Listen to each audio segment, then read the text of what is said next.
Sejarah Kesultanan Banten, Part 2. Halo sahabat History Talk, semoga selalu dalam keadaan sehat. Sebelum kami lanjutkan, alangkah baiknya dukung channel kami dengan cara subscribe, agar channel kami lebih maju dalam menyediakan konten-konten yang berkualitas. Bagi sahabat yang sudah subscribe, saya ucapkan terima kasih, dan saya doakan semoga selalu dilimpahkan rizki dan bercukupan dalam segala hal. Sahabat History Talk, kali ini History Talk akan menceritakan sejarah Sultan-Sultan Banten dari awal sampai akhir. Demikian urutannya. 1. Sultan Hasanuddin. Kesultanan Banten didirikan oleh putra Sunan Gunung Jati. Pada tahun 1552, beliau adalah Sultan pertama Banten yang berhasil memisahkan diri dari Kesultanan Cirebon, dan menjadikan Banten sebagai kerajaan Islam yang mandiri. Beliau juga dikenal sebagai penguasa yang adil, bijaksana, dan berwibawa. Beliau berkuasa dari tahun 1552 sampai tahun 1570 Masehi. 2. Sultan Maulana Yusuf. Sultan Maulana Yusuf adalah Sultan kedua Banten yang berkuasa dari tahun 1570 hingga 1580 Masehi. Beliau adalah putra Sultan Maulana Hasanuddin yang meneruskan kebijakan ayahnya dalam memperluas wilayah dan memperkuat pertahanan Banten.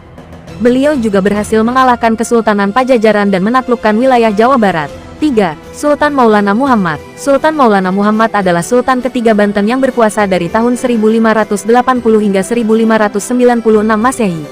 Beliau adalah putra Sultan Maulana Yusuf yang melanjutkan perjuangan ayahnya dalam menghadapi ancaman dari Kesultanan Mataram dan VOC, atau Perusahaan Hindia Timur Belanda.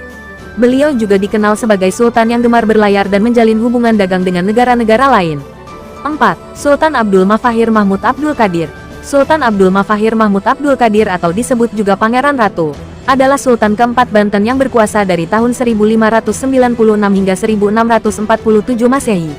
Beliau adalah putra Sultan Maulana Muhammad yang berhasil mempertahankan kemerdekaan Banten dari serangan Mataram dan VOC.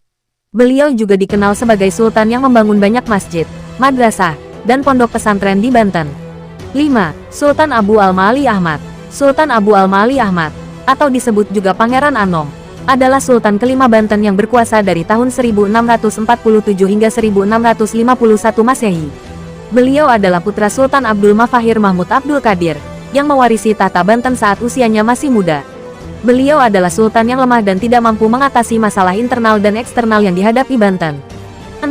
Sultan Ageng Tirtayasa. Sultan Ageng Tirtayasa atau disebut juga Abu Al-Fath Abdul Fattah adalah Sultan ke-6 Banten yang berkuasa dari tahun 1651 hingga 1683 Masehi. Beliau adalah putra Sultan Abu Al-Ma'ali Ahmad yang menjadi Sultan terbesar dan terakhir Banten. Beliau berhasil membangun Banten sebagai pusat perdagangan internasional yang bersaing dengan VOC.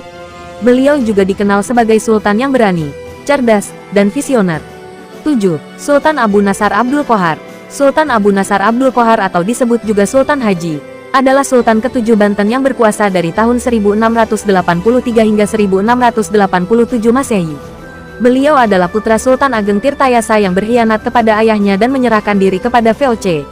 Beliau adalah Sultan yang menyebabkan runtuhnya Banten dan dimulainya kekuasaan VOC di Banten. Demikianlah sejarah Sultan-Sultan Banten dari awal sampai akhir. Semoga bermanfaat. Jangan lupa saksikan kisah-kisahnya yang lebih menarik lagi. Jangan lupa subscribe, like, dan komen. Jika informasi ini dianggap bermanfaat, silakan di-share agar menjadi pahala jariah. Terima kasih.